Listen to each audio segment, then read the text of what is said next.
Hello दोस्तों, दर्द भरी हिंदी कहानियाँ में आप सभी का बहुत बहुत स्वागत है। आगे बढ़ने से पहले यदि आपको यह कहानी पसंद आए तो प्लीज़ वीडियो को लाइक करें, शेयर करें और हमारे चैनल को सब्सक्राइब करना ना भूलें। तो चलिए बिना देर के हुए कहानी की शुरुआत करते हैं। सरिता चौका बर्तन निपटाकर बरामदे में खड़ी आंचल से हाथ पोंछ ही रही थी कि अपने बड़े भाई श्यामलाल को आंगन में प्रवेश करते देख वह ठगी से खड़ी रह गई थी। आनंदी स्कूल गई हुई थी और आलोक प्रेस नौकरी पर गया हुआ था। श्यामलाल ने बरामदे में पड़ी खाट पर बैठते हुए कहा, आलोक के लिए लड़की देख आया हूँ। लाखों में एक है, सीधा सच्चा परिवार है। पिता अध्यापक हैं, भोपाल के रहने वाले हैं। वहीं उनका अपना मकान है। दहेज तो ज़्यादा नहीं मिलेगा, पर लड़की बस यूँ समझ लो चांद का टुकड़ा है। शक्ल सूरत में ही नहीं, पढ़ाई में भी फर्स्ट क्लास है। अंग्रेजी में एमए पास है। तो बहुत दिनों से कह रही थी ना कि आलोक की शादी करा दो। बस अब चारपाई पर बैठी बैठी हुक्म चलाया करना। सरिता ने एक दीर्घ निश्वास छोड़ा। 6 साल हो गए उसे विधवा हुए। 45 साल की उम्र में ही वह 60 साल की बुढ़िया दिखाई पड़ने लगी। कौन जानता था कि महेश अकस्मात यूं चल बसेंगे। वे एक प्रेस में प्रूफ रीडर थे। 25,000 रुपये पगार मिलती थी। मकान अपना होने के कारण घर का खर्च किसी तरह चल जाता था। आलोक पढ़ाई में शुरू से ही होशियार न था। 12वीं क्लास में 2 बार फेल हो चुका था। पिता के मृत्यु के समय वह 18 वर्ष का था। प्रेस के प्रबंधकों ने दया करके आलोक को 12,000 रुपये वेतन पर क्लर्क की नौकरी दे दी। पिछले 3 सालों से सरिता चाह रही थी कि कहीं आलोक का रिश्ता तय हो जाए। घर का कामकाज उससे ढंग से संभलता नहीं था। कहीं बातचीत चलती भी तो रिश्तेदार अड़ंगा डाल देते या पास पड़ोसी रही सही कसर पूरी कर देते। महेश की मृत्यु के बाद रिश्तेदारों का आना जाना बहुत कम हो गया था। सरिता के बड़े भाई श्यामलाल साल में एक आध बार आकर उसका कुशल क्षेम पूछ जाते। पिछली बार जब वे आए तो सरिता ने रोआन से गले से कहा था, आलोक की शादी में इतनी देर हो रही है तो आनंदी को तो शायद कुंवारे ही बैठाए रखना पड़ेगा। श्यामलाल ने तभी से गांठ बांध ली थी, जहां भी जाते ध्यान रखते। भोपाल में मास्टर कुलदीप प्रकाश ने जब दहेज के अभाव में अपनी कन्या के लिए वर न मिल पाने की बात कही तो श्यामलाल ने आलोक की बात छेड़ दी। छेड़ क्या दी, अपनी ओर से वे लगभग तय ही करके आए थे। सरिता बोली, भाई दहेज की तो कोई बात नहीं। आलोक के पिता तो दहेज के सदा खिलाफ थे, पर अपना आलोक तो कुल मैट्रिक पास है।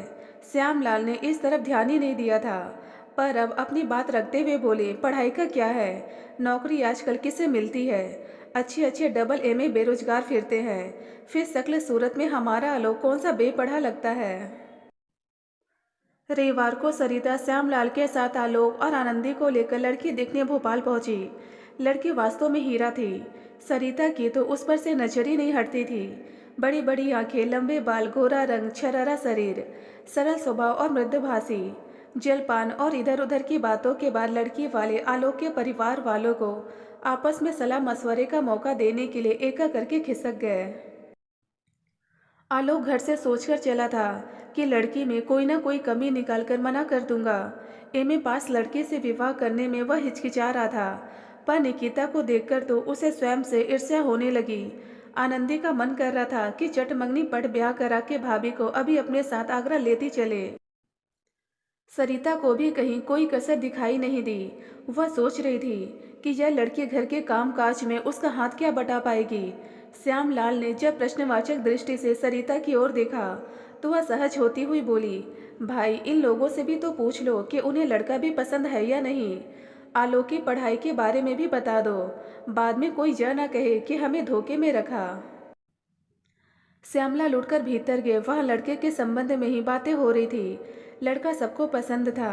निकिता की भी मौन स्वीकृति थी। श्यामलाल ने जब आलोक की पढ़ाई का उल्लेख किया तो कुलदीप प्रकाश के मुख से एकदम निकला, ऐसा लगता तो नहीं है। फिर अपना निर्णय देते हुए बोले, मेरे कितने ही एमए पास विद्यार्थी कई कई साल से बेकार है, चपरासी तक की नौकरी के लिए अप्लाई कर चुके हैं, पर अधिक पढ़े लिखे होने के कारण वहां से भी कोई इंटरव्यू के लिए नहीं बुलाता। निकिता की माँ को भी कोई आपत्ति नहीं थी। हाँ, निकिता के मुख पर पल भर को सिकन अवश्य आई, पर फिर तत्काल ही वह बोल उठी, जैसा तुम ठीक समझो माँ। शायद उसे अपने परिवार की सीमाएं ज्ञात थी और वह हल होती हुई समस्या को फिर से मुश्किल पहेली नहीं बनाना चाहती थी। श्यामलाल के साथ कुलदीप प्रकाश भी बाहर आ गए। समधिन से बोले, आपने क्या फैसला किया? सरिता बोली, लड़की तो आपकी हीरा है, पर उसके योग्य राज मुकुट तो हमारे पास है नहीं। कुलदीप प्रकाश गदगद होते हुए बोले, गुदड़ी में ही लाल सुरक्षित रहता है। सरिता ने बाजार से मिठाई और नारियल मंगाकर निकिता की गोद भर दी। अपनी उंगली में से एक नई अंगूठी निकालकर निकिता की उंगली में पहना दी। रिश्ता पक्का हो गया। 3 महीने के बाद उनका विवाह हो गया। मास्टर जी ने बारातियों की खातिरदारी बहुत अच्छी की थी। निकिता को भी उन्होंने गृहस्थी की सभी आवश्यक वस्तुएं दी थी। शादी के बाद निकिता 1 सप्ताह ससुराल में रही। बड़े आनंद में समय बीता। सबने उसे हाथों हाथ लिया। जो देखता प्रभावित हो जाता। अपनी इतनी प्रशंसा निकिता ने पूरे जीवन में नहीं सुनी थी। पर एक ही बात उसे अखरी थी, आलोक का उसके सम्मुख निरे बने रहना, हर बात में संकोच करना और सकुचाना। अधिकार पूर्वक वह कुछ कहता नहीं था। समर्पण की बेला में उसने ही जैसे स्वयं को लुटा दिया था। आलोक तो हर बात में आज्ञा की प्रतीक्षा करता रहता था। पत्नी से कम पड़ा होने से आलोक में इन दिनों एक हीन भावना घर कर गई थी। हर बात में उसे लगता कि कहीं उसका यह गंवारपन न समझा जाए। वह बहुत कम बोलता और खोया खोया रहता। 1 महीने बाद जब निकिता दोबारा ससुराल आई तो वह विवाह की धूमधाम समाप्त हो चुकी थी। इस बीच तमाशा देखने के शौकीन सरिता और आलोक के कानों में सैकड़ों तरह की बातें फूंक चुके थे। सरिता से किसी ने कहा, बहू की सुंदरता को चाटोगी क्या? पढ़ी लिखी तो है, पर फलित भी नहीं फोड़ने की। कोई बोला, कल ही पति को लेकर अलग हो जाएगी, वह क्या तेरी चाकरी करेगी? किसी ने कहा, पढ़ी लिखी लड़कियां घर के काम से मतलब नहीं रखती, इनसे तो बस फैशन और सिनेमा की बातें करा लो। तुम माँ बेटी खटा करना, किसी ने टिप्पणी की। तुम तो बस रूप पर रीझ गई, नकदी के नाम पर क्या मिला ठेंगा? कल को तुम्हें भी तो आनंदी के हाथ पीले करने हैं। किसी ने कहा, आलोक को समझा देना, तनख्वाह तुम्हारे हाथ पर लाकर रखे। किसी ने सलाह दी, बहू को शुरू से ही रोब में रखना।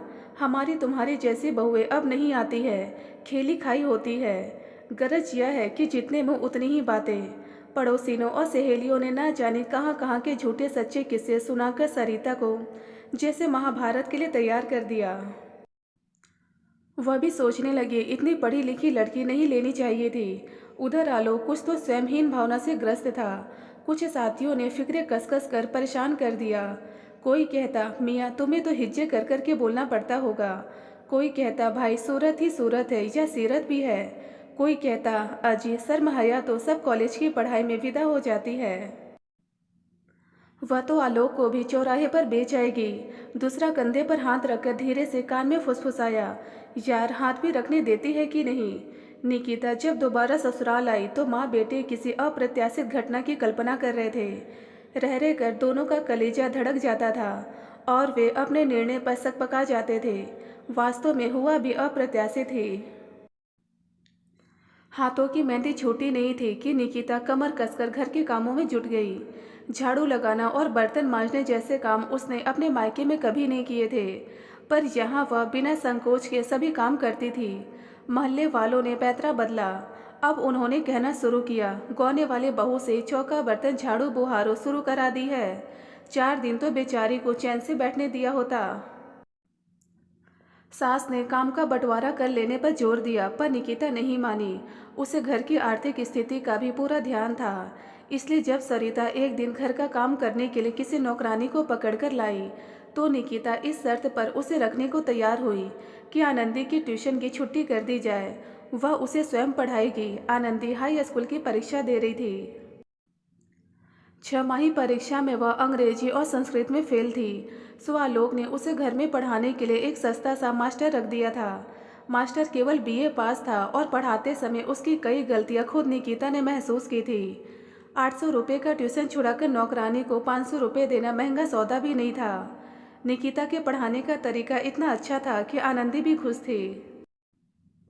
1 महीने में ही आनंदी की गिनती क्लास की अच्छी लड़कियों में होने लगी। जब सहेलियों ने उसकी सफलता का रहस्य पूछा तो उसने भाभी की बहुत ही प्रशंसा की।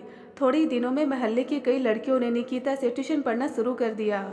सरिता को पहले तो कुछ संकोच हुआ, पर बढ़ती हुई महंगाई में घर आती लक्ष्मी लौटाने को मन नहीं हुआ। सोचा बहू का हाथ खर्ची निकल आएगा। आलोक की बंधी बंधाई तनख्वाह में कहाँ तक काम चलता है। गर्मी की छुट्टियों में ट्यूशन बंद हो गए। इन दिनों आलोक अपनी छुट्टी के बाद प्रेस में 2 घंटे हिंदी के प्रूफ देखा करता था। एक रात निकिता ने उससे कहा कि वह प्रूफ घर ले आया करे और सुबह जाते समय ले जाया करे। कोई ज़रूरी काम हो तो रात को घूमते हुए जाकर वहाँ दे आए। आलोक पहले तो केवल हिंदी के ही प्रूफ देखता था। अब वह निकिता के कारण अंग्रेजी के प्रूफ भी लाने लगा। निकिता की प्रूफ रीडिंग इतनी अच्छी थी कि वह कुछ ही दिनों में स्थिति जहां तक आ पहुंची कि प्रेस का चपरासी दिन या रात किसी भी समय प्रूफ देने आ जाता था। अब पर्याप्त आय होने लगी। आनंदी हाई स्कूल में प्रथम श्रेणी में पास हुई तो सारे स्कूल में धूम मच गई। स्कूल में जब यह रहस्य प्रकट हुआ कि इसका सारा श्रेय उसकी भाभी को है, तो प्राधान्याध्यापिका ने अगले ही दिन निकिता को बुलावा भेजा। एक अध्यापिका का स्थान रिक्त था। प्रधानाध्यापिका ने निकिता को सलाह दी कि वह उस पद के लिए प्रार्थना पत्र भेज दे।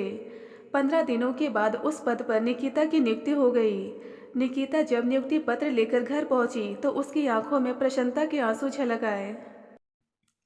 निकिता अब दिन में स्कूल की नौकरी करती और रात को प्रूफ पढ़ती। घर की आर्थिक दशा सुधर रही थी, पर आलोक स्वयं को अब भी बौना महसूस करता था। प्यार के नाम पर निकिता उसकी श्रद्धा ही प्राप्त कर रही थी। एक रात जब आलोक हिंदी के प्रूफ पढ़ रहा था तो निकिता ने बड़ी विनम्रता से कहा, सुनिए। आलोक का हृदय धक धक करने लगा। अब आप यह प्रूफ संशोधन छोड़ दे, पैसे की तंगी तो अब है नहीं। आलोक ने सोचा। गए काम से उसके हृदय में उथल पुथल मच गई। संयत होकर बोला, पर अब तो आदत बन गई है। बिना पढ़े रात को नींद नहीं आती। निकिता ने मुस्कुराते हुए कहा, वही तो कह रही हूँ, आनंदी की इंटर की पढ़ाई के लिए सारी किताबें खरीदी जा चुकी है। आप प्राइवेट परीक्षार्थी के रूप में इंटर का फॉर्म भर दे। आलोक का चेहरा अनायास लाल हो गया। उसने असमर्थता जताते हुए कहा, इतने साल पढ़ाई छोड़े हो गए हैं, अब पढ़ने में कहाँ मन लगेगा। निकिता ने उसके निकट खिसक कर कहा, पढ़ते तो आप अब भी हैं। 2 घंटे प्रूफ की जगह पाठ्यक्रम की पुस्तकें पढ़ लेने से बेड़ा पार हो जाएगा। कठिन कुछ नहीं है। आलोक 3-4 दिनों तक परेशान रहा, फिर उसने फॉर्म भर ही दिया। पहले तो पढ़ने में मन नहीं लगा, पर निकिता प्रत्येक विषय को इतना सरल बना देती कि आलोक का खोया आत्मविश्वास लौटने लगा था। साथ ही ताना देते कोई कोई उससे कहता कि वह तो पूरी तरह जोरू का गुलाम हो गया है। यही दिन तो मौज मस्ती के हैं। पर आलोक सुनी अनसुनी कर देता। इंटर द्वितीय श्रेणी में पास कर लेने के बाद तो उसने स्वयं ही कॉलेज की संध्या कक्षाओं में बीए में प्रवेश ले लिया। बीए में उसकी प्रथम श्रेणी केवल 5 नंबरों से रह गई। सरिता की समझ में नहीं आता था कि बहू ने सारे घर पर जाने क्या जादू कर दिया है। आलोक के पिता हार गए, पर यह पढ़ने में सदा फिजटी रहा। अब इसकी अक्ल वाली दाढ़ निकली है। बीए के बाद आलोक ने एमए हिंदी में प्रवेश लिया। इस प्रकार अब तक पढ़ाई में निकिता से जो सहायता मिल जाती थी उससे वह वंचित हो गया। पर अब तक उसमें पर्याप्त आत्मविश्वास जाग चुका था। वह पढ़ने की तकनीक जान गया था। निकिता भी यही चाहती थी कि वह हिंदी में एमए करे, अन्यथा उसकी हीनता की भावना दूर नहीं होगी। अपने बूते पर एमए करने पर उसका स्वयं विश्वास बढ़ेगा। वह स्वयं को कम महसूस नहीं करेगा।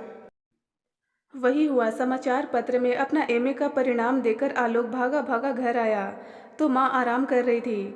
आनंदी किसी सहेली के घर गई हुई थी। छुट्टी का दिन था। निकिता घर की सफाई कर रही थी। आलोक ने समाचार पत्र उसकी ओर फेंकते हुए कहा, प्रथम श्रेणी द्वितीय स्थान। और इससे पहले कि निकिता समाचार पत्र उठाकर परीक्षा फल देखती, आलोक ने आगे बढ़कर उसे दोनों हाथों में उठा लिया और खुशी से कमरे में नाचने लगा। उसकी हिंता की ग्रंथि चरमराकर टूट चुकी थी। आज वह स्वयं को किसी से कम महसूस नहीं कर रहा था। विश्वविद्यालय में उसने दूसरा स्थान प्राप्त किया है। यह गर्व उसके चेहरे पर स्पष्ट झलक रहा था। निकिता का चेहरा पहले प्रसन्नता से खिला, फिर लज्जा से लाल हो गया।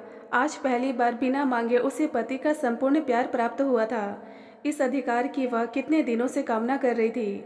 विवाह के दिन से ही अपनी इस उपलब्धि पर उसकी आंखों में खुशी का सागर उमड़ पड़ा। दोस्तों, यदि आपको कहानी पसंद आई तो प्लीज़ हमें कमेंट बॉक्स में कमेंट कर अपने विचार जरूर बताएं। ढेरों पारिवारिक कहानियाँ सुनने और पढ़ने के लिए हमारे चैनल दर्द भरी हिंदी कहानियाँ को जरूर सब्सक्राइब करें। धन्यवाद दोस्तों।